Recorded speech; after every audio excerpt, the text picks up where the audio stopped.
Sr. Denis Francis, presidente da sessão da Assembleia Geral da Organização das Nações Unidas, Sr. Engenheiro António Guterres, secretário-geral das Nações Unidas, Sr. Chefe de Estado e de Governo, ilustres representantes dos Estados-membros, prezados dirigentes das organizações do Sistema das Nações Unidas, distintos convidados e excelências. Inicio a minha intervenção transmitindo em nome do povo moçambicano nossos sentimentos de pesar aos povos irmãos de Marrocos e da Líbia pelas tragédias que assolaram estes dois países africanos irmãos. Quero usar este pódio para reiterar os agradecimentos dos moçambicanos e do nosso governo pelo voto unânime na eleição de Moçambique a membro não permanente do Conselho de Segurança das Nações Unidas.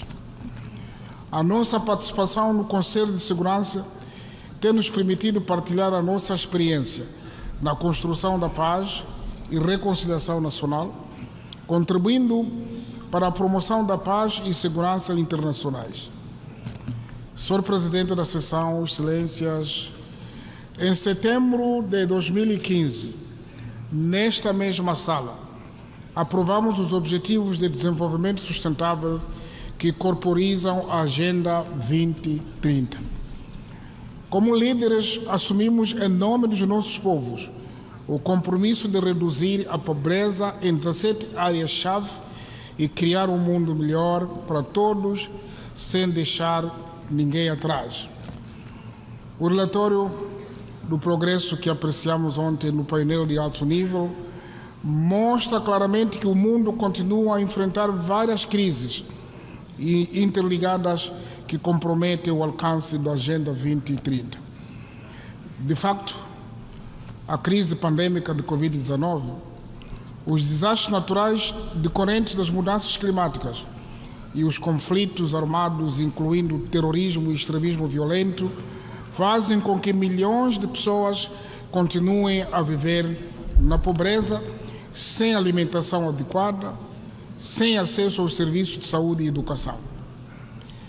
É verdade que as adversidades de que me referi fazem regredir os progressos que vínhamos registrando desde 2015 na implementação da Agenda 2030.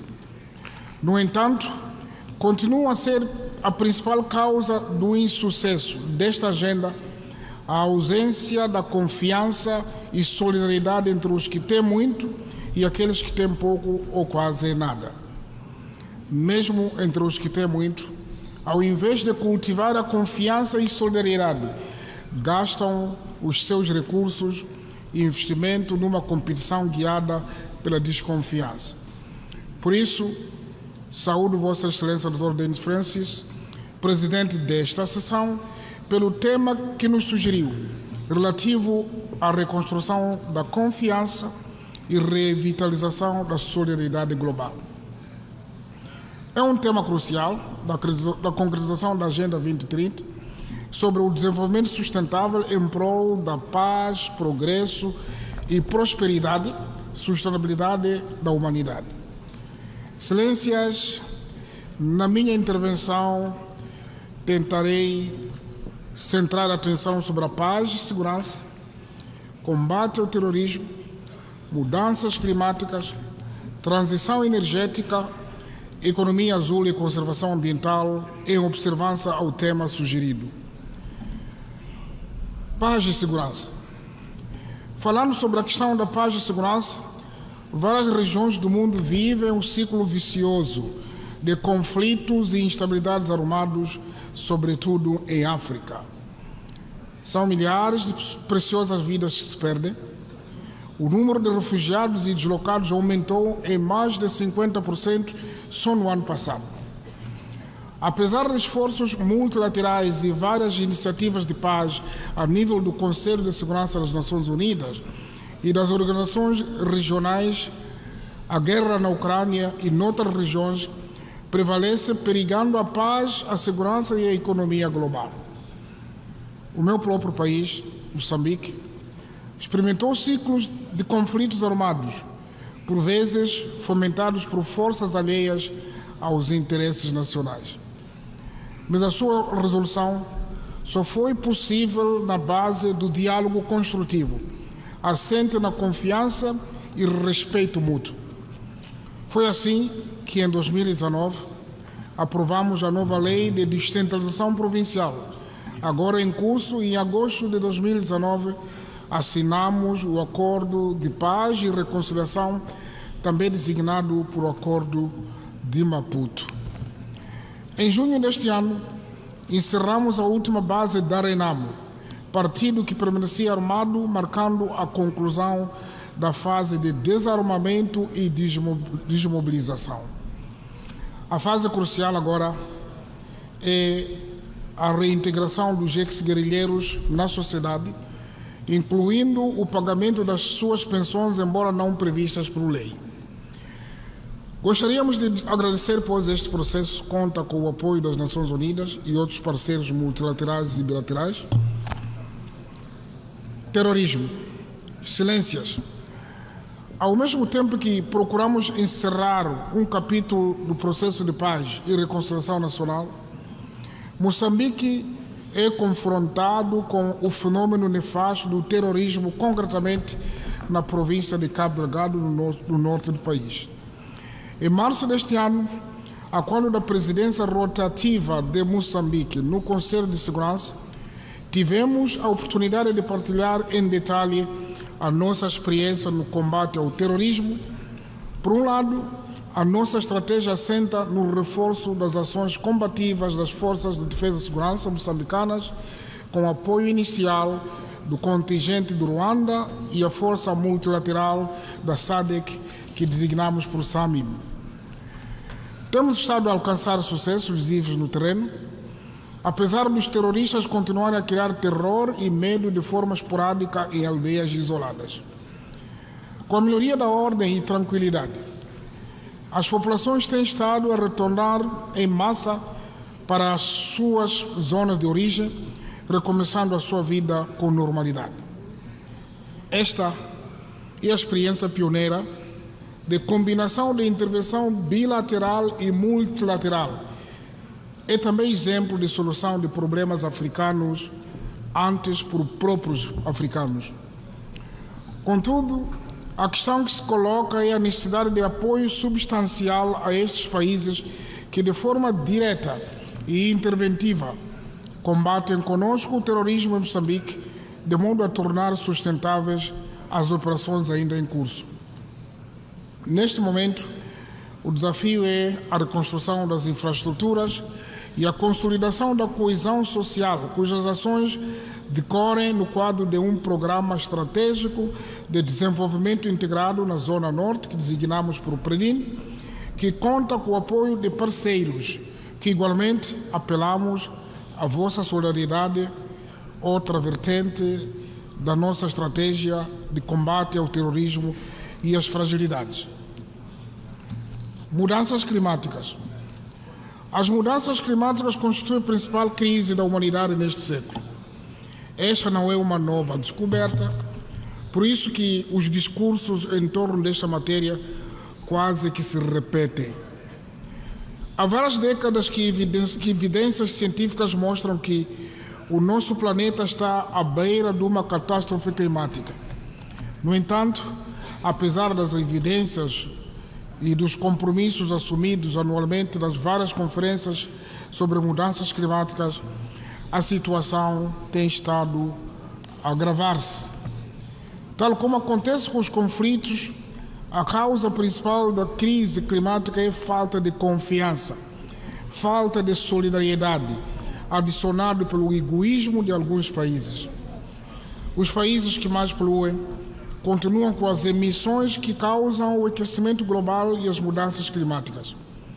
O enriquecimento destes países custa o preço da desgraça dos países que menos contribuem com a poluição, que coincidentemente são os países mais pobres.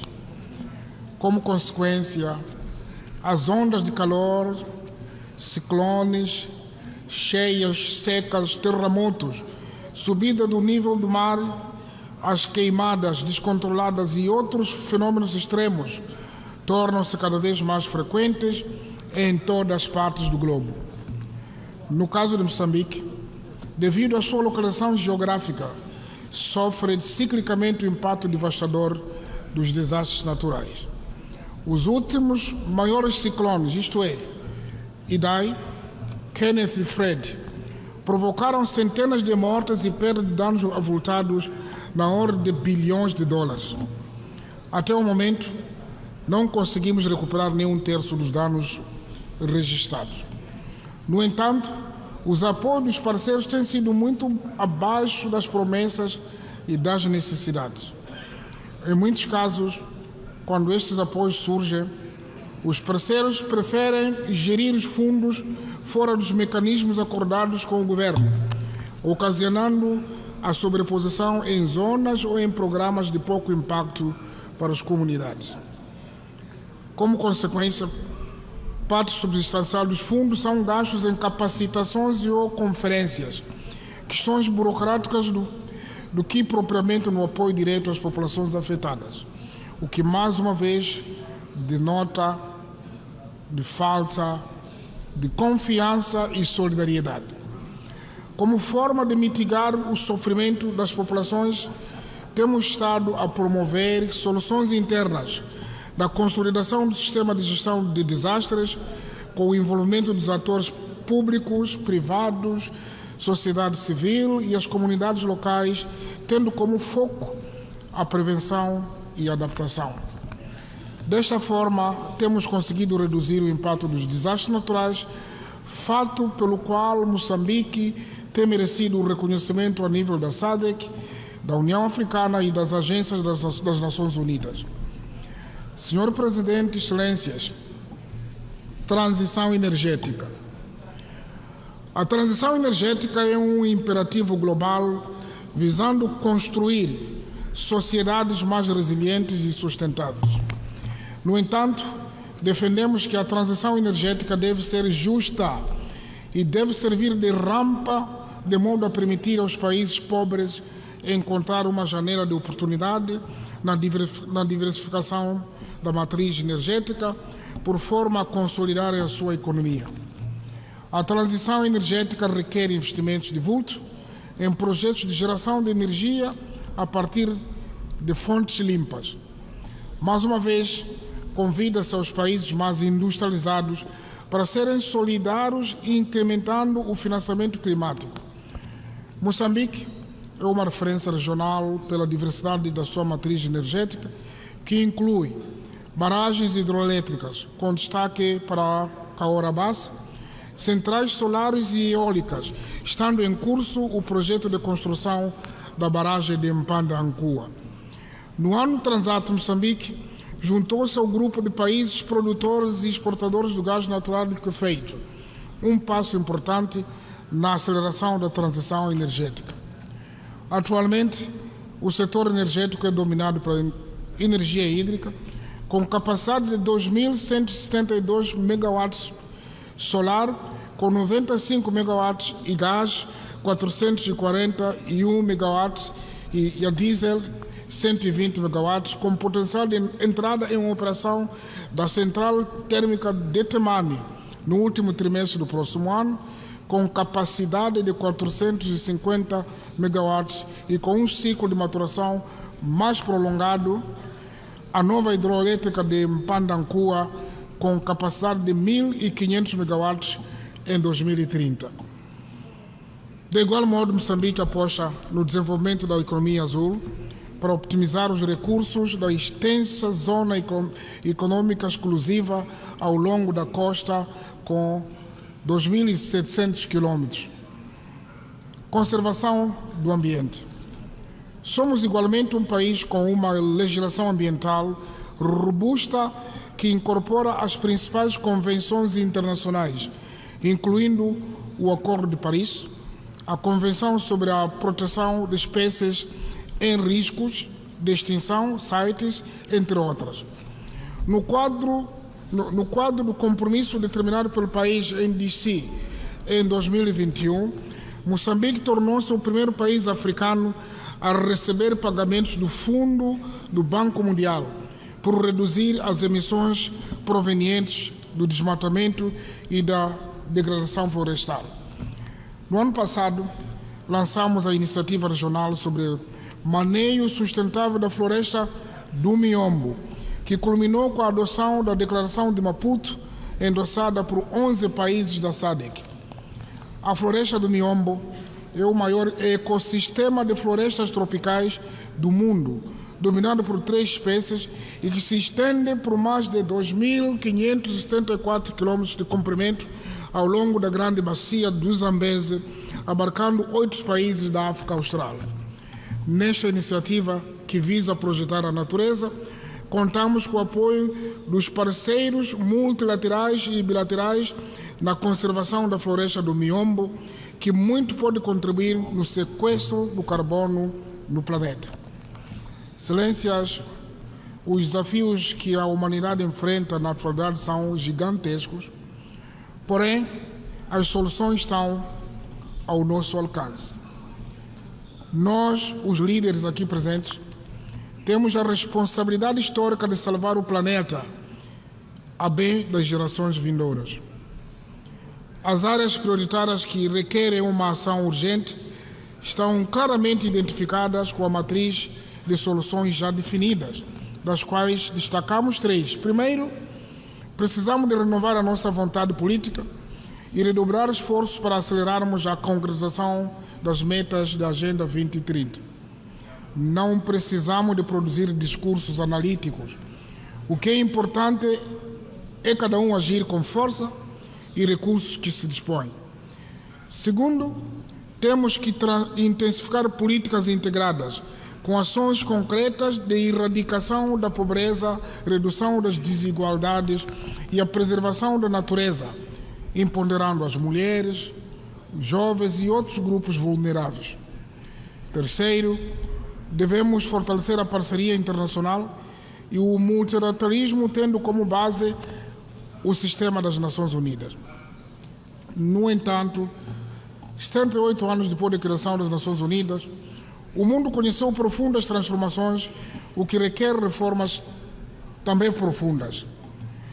Termino apelando à existência de um sistema financeiro internacional mais inclusivo, guiado por regras transparentes e mutuamente vantajosas, onde a África participe como um parceiro que também tem muito a dar ao mundo e não seja apenas um entreposto que fornece produtos baratos aos países ou a multinacionais internacionais que dominam o mercado também internacionais. Para tal, precisamos de resgatar a confiança e o respeito mútuo entre os Estados, que são os princípios sacrossantos da Carta das Nações Unidas. Só com a confiança, o respeito mútuo e a solidariedade poderemos construir um mundo melhor, um mundo de paz, seguro e sustentável e do bem-estar para todos. E muito obrigado pela atenção que me foi prestada.